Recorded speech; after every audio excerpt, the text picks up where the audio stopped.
Today we are going to Grasse, the world capital of perfumes. On the plan, discovery of the city, museums and visit of the Fragonard perfumery. We will then go to Mougins on the heights of Cannes. We arrive in Grasse and walk through some alleys to get to the town hall square. What's surprising is the condition of the facades. We see a lot of decrepit ones. There is an atmosphere of poverty that contrasts sharply with the glamorous image conveyed by the perfume industry that makes the city internationally famous. The administration has embarked on a major renovation to plan to combat this visible poverty. Thus, it now prohibits the renting of certain buildings without the authorization of the municipality, betting on the renovation of the buildings by the lessors. Subsidies are provided to homeowners who cannot afford it, which represent about 12% of the occupants. We arrive next to the city hall. From there, we discover a panoramic view. The image contrasts totally with the streets below. Every year, in July and August, the city sets up the scented siesta. You can find deck chairs in different places of the city, like in the garden of the museum.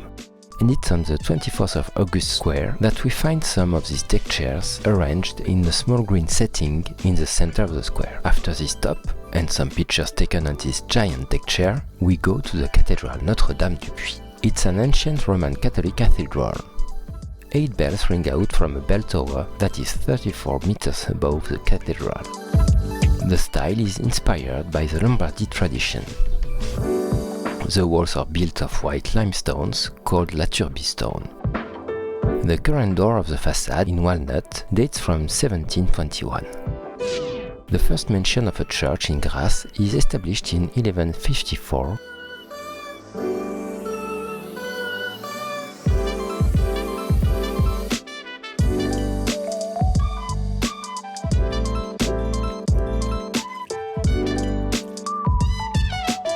Has 12 cylindrical pillars evoking the proclamation of faith of the 12 apostles. The organ was built in 1855 by the Toulouse organ builder Frédéric de Junc and was inaugurated by Lefebvre-Willy.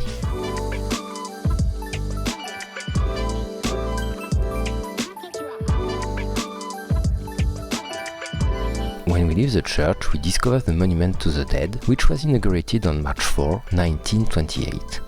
Gaston Le Bourgeois was awarded the prize for the artistic realization of the monument, and the local architect Léon Lebel was commissioned to implement the project of the commemorative portico, a kind of square temple supported by 4 pillars, covered with a roof and mixing Provençal and ancient influences. In spring, the city of Grasse is live in pink. From the beginning of May, umbrellas are installed in the main streets of the city and remain there until the end of the summer. No less than 2,800 umbrellas are installed there, and their vocation is not to protect from the sun but to create a tourist attraction. It's a poetic realization that puts everyone agree, and we have to admit that it's successful. These umbrellas announce Expo Rose, a flagship event of the city, which is a tribute to the Queen of Flowers and to those who grow it. This event takes place in May, so don't hesitate to visit Grasse at this time for this festive atmosphere.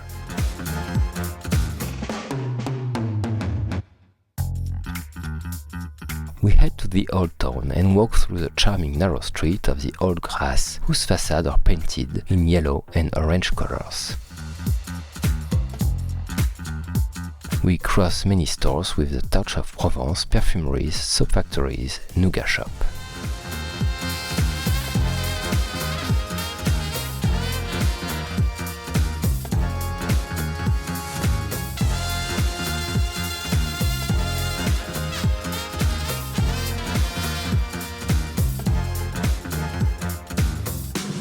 But since the 17th century, the city has been known and considered as the world capital of perfume. We stop at a small shop for a freshly squeezed juice before heading to the Fragonard Museum.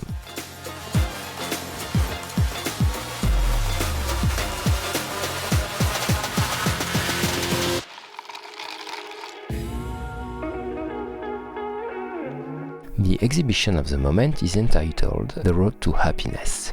The entrance is free and we will discover the paintings of Jean-Baptiste Maillet.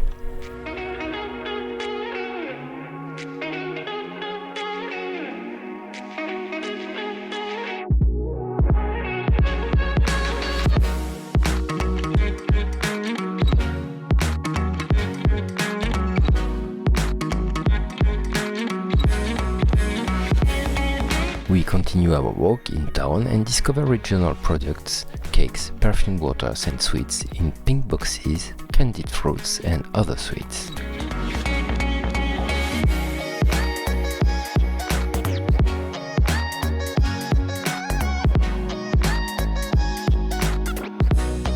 The Provençal Museum of Costume and Jewelry is located at the entrance of the old town of Grasse in a beautiful mansion, former home of the Marquise de Cabris, sister of Mirabeau.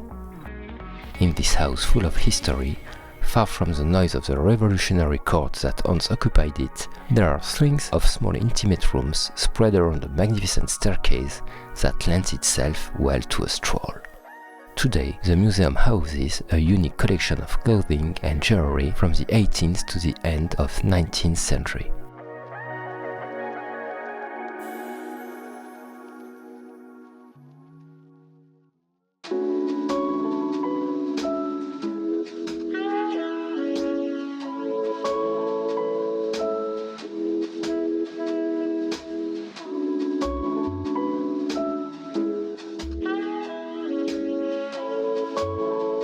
The least we can say is that the name of Fragonard can be found everywhere in the city, so we decided to visit the famous perfumery. Precious objects of perfumery rub shoulders with antique Provençal furniture. Installed since 1926 in this former 18th century tannery, it became a perfume factory at the very beginning of the following century. The visit of these premises allows you to discover the world of perfumes from antiquity to nowadays.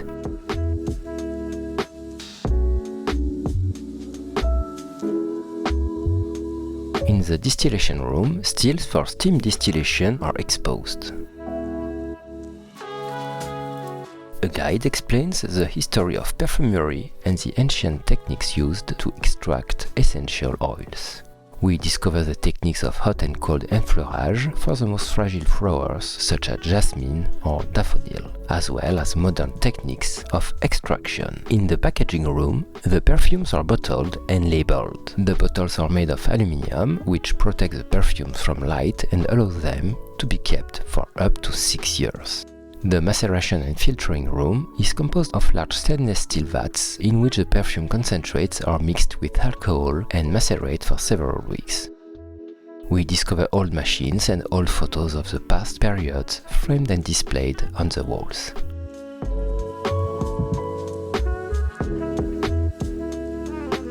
We discover the soap factory, where the essences developed will also be used for the production of soaps.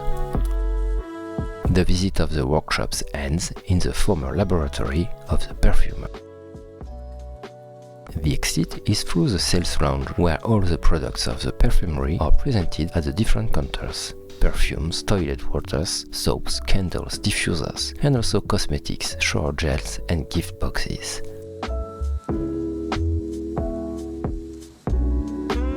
And of course, we will fall for a perfume.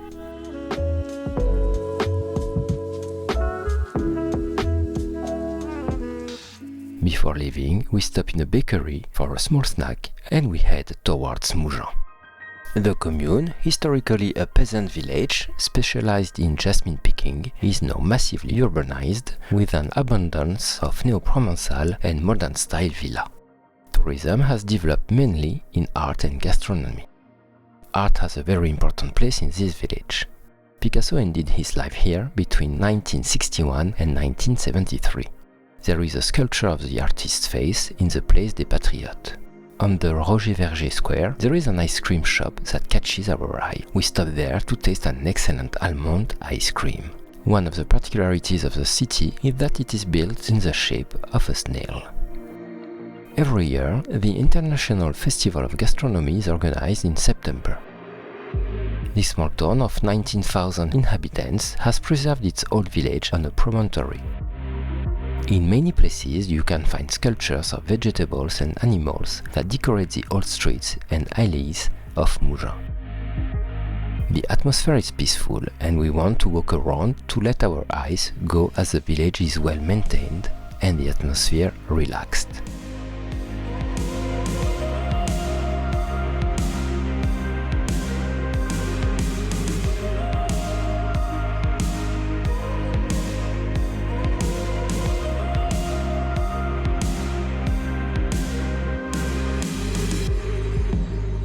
Dating from the 11th century, the Romanesque church of Saint-Jacques-le-Majeur stands at the top of the village. It was enlarged in the 18th century. Its bell tower terrace is typical for the churches of Provence.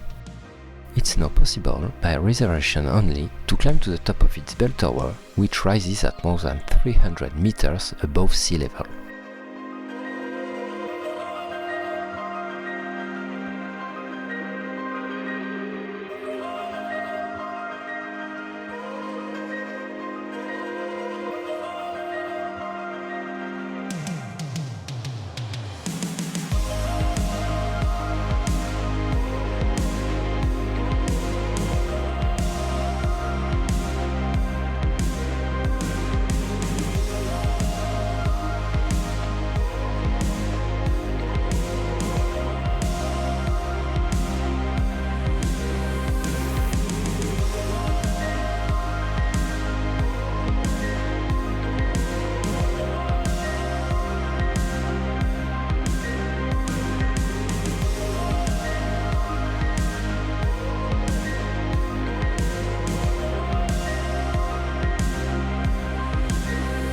And so our day ends, with a visit of the beautiful and pleasant village of Mougins and a purchase of a piece of lavender nougat.